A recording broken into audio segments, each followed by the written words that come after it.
The knock on my bedroom window came at exactly midnight, 3 sharp taps that froze me where I stood. I lived on the 7th floor of an apartment building, so there was only one person in the world who could possibly be standing outside that glass. When I pulled the curtain back, my heart nearly stopped. My CEO, Seraphina Vale, was standing on the narrow emergency balcony, soaked by the rain, her expensive coat torn at the sleeve and her face pale with fear. She pressed one finger against her lips and whispered through the glass, "Tomorrow, pretend you know nothing." I opened the window, and before I could ask how she had gotten there, she placed a small black flash drive into my hand. "If they ask you about the files, you never saw them. If they ask you about me, you barely know me. And whatever happens tomorrow, do not trust anyone who says they are trying to protect you." Then she looked at me with eyes I had never seen before, eyes that were no longer those of a powerful CEO, but of a woman who was terrified she might not live long enough to see the morning. "Before we go further, if you believe kindness can change a person's life, if you believe everyone deserves a second chance, please like this video, share it with someone who needs to hear this story, and subscribe to Epic Story Hub. Because sometimes the person who looks strongest on the outside is secretly fighting the hardest battle of their life." My name is Rowan Mercer, and until that night, I believed my life was painfully ordinary. I worked as a junior financial analyst at Vale Meridian, a company famous for turning small ideas into billion-dollar businesses. I wasn't rich, powerful, or important. I had a tiny apartment, an aging laptop, and a habit of eating dinner at my desk because I was always trying to prove that I deserved my position. I had been with the company for 3 years, and my greatest ambition was simple: become senior analyst before someone younger and more talented replaced me. Seraphina Vale seemed like the complete opposite of me. She was brilliant, confident, impossibly composed, and known throughout the company as a woman who never made mistakes. People lowered their voices when she walked past. Executives feared disappointing her. Employees admired her from a distance. I had spoken to her only a handful of times, usually in meetings where she barely remembered my name. But 3 weeks before that midnight visit, everything changed. I discovered a strange discrepancy in a set of financial reports. Millions of dollars were being moved through a chain of companies that appeared unrelated to Vale Meridian. At first, I assumed it was an accounting error.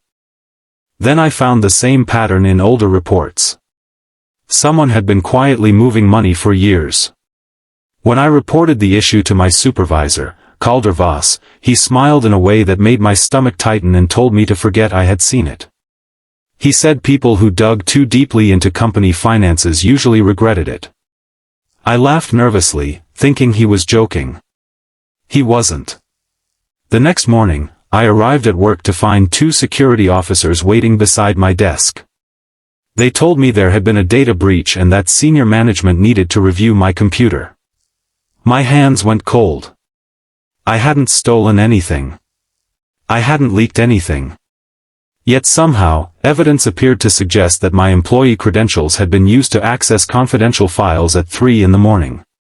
My supervisor stood nearby, looking disappointed rather than surprised. I was escorted into a conference room where 3 executives questioned me for nearly an hour. Every question felt designed to make me sound guilty. I kept saying I didn't know how my credentials had been used. Then Seraphina entered the room. Everyone became silent. She looked at the screen, looked at me, and for several seconds said nothing. Then she calmly told the executives that there was no reason to terminate me until the investigation was complete. It was the first time she had defended me. I didn't understand why. Later that afternoon, she passed me in the hallway and didn't even look at me. But when she reached the elevator, she quietly said, "Keep doing your work, Rowan. Don't talk to anyone about what you found." That sentence haunted me for days. Then came the midnight knock. After giving me the flash drive, Seraphina didn't stay long. She told me that someone inside the company had been falsifying records and using innocent employees as shields. She believed my discovery had exposed something much larger than fraud. She also told me that her own name had been placed on documents authorizing transactions she had never approved. Before leaving, she said something I would never forget: "If I disappear tomorrow, don't try to save me. Save the truth." Then she stepped back into the rain and vanished down the emergency stairs. I didn't sleep that night. At sunrise, I opened the flash drive. Inside were hundreds of documents, recordings, contracts, and bank transfers. The evidence was overwhelming. The fraud wasn't being committed by one employee. It involved several senior executives, outside contractors, and someone who had access to Seraphina's private authorization codes.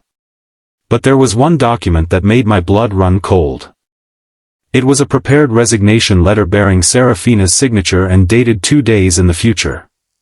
Beneath it was another document, a transfer agreement that would give control of the company's most valuable division to Calder Voss. Suddenly I understood why Seraphina had told me to pretend I knew nothing. Someone was preparing to remove her and blame her for everything. At 9 o'clock that morning, the board announced an emergency meeting. Seraphina walked into the conference room wearing the same calm expression she always wore. She looked perfectly composed, but I could see the exhaustion beneath her eyes. Calder presented a series of documents accusing her of financial misconduct. Several board members looked furious. Then one of them turned toward me and asked whether I had accessed confidential financial files without authorization. For a moment, the room disappeared. I remembered Seraphina's warning. Pretend you know nothing. I lowered my eyes and said that I had no knowledge of any unauthorized activity. Calder smiled. He thought he had one. Then he made one mistake. He mentioned a file that had never been publicly disclosed, a file only someone involved in the fraud could have known existed. I looked up. Seraphina looked at me. Neither of us said anything. But in that instant, I knew what I had to do. I asked permission to explain an accounting discrepancy from the previous quarter. Calder immediately objected, but another board member allowed me to continue. I connected my laptop to the conference room screen and opened an ordinary financial report. Then I showed them how a small numerical change had been repeated across dozens of transactions. I explained that the altered figures were being used to disguise transfers. One by one, the numbers connected to companies controlled by people sitting in that very room. The silence became unbearable. Calder stood up and accused me of fabricating evidence. Then Seraphina finally spoke. She said she had spent months investigating the same transactions in secret because she suspected someone close to her was involved. She hadn't trusted the internal security team because she believed it had been compromised. That was why she had come to my apartment. She knew I was one of the few people in the company who had no political connections, no reason to protect powerful executives, and no history with the people she suspected. The evidence from the flash drive was then transferred to an external legal team and government investigators. Within hours, the people responsible were being questioned. Calder's accounts were frozen. Several executives resigned. And Seraphina, the woman everyone thought was untouchable, finally allowed herself to sit down in the hallway outside the boardroom and cry. I found her there alone. For the first time, she didn't look like my CEO. She looked like a tired woman who had been carrying an impossible weight by herself. I sat beside her without saying anything. After a long silence, she told me that years earlier, her father had built Vale Meridian from nothing. After his death, she had promised to protect the company and the people who depended on it. But somewhere along the way, she had become so afraid of losing everything that she stopped trusting anyone. I told her that she didn't have to carry everything alone anymore. She smiled through her tears and said that those were the kindest words anyone had said to her in years. The investigation lasted months. The company survived, but it changed. Seraphina changed too.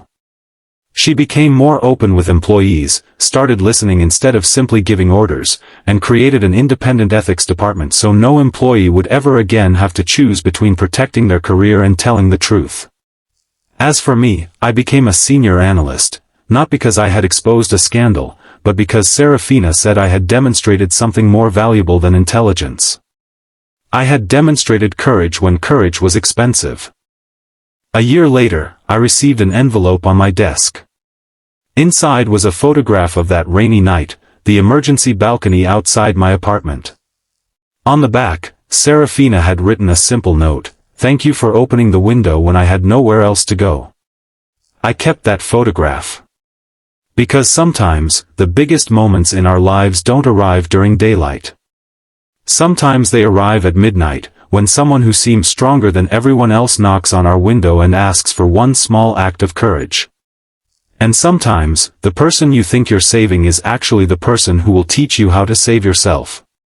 If this story touched your heart, please take a moment to like the video, share it with someone who believes people can change, and subscribe to Epic Story Hub. Your support helps us bring more emotional stories of courage, kindness, and second chances to life. And before the story ends, I want you to do one special thing. Comment, "I believe in second chances," if you believe that one act of kindness can completely change someone's future. Because Rowan opened a window for a frightened woman at midnight. And in doing so, he opened a door to a life he never imagined. Sometimes kindness doesn't knock loudly. Sometimes, it whispers your name in the darkness and simply asks you to let it in.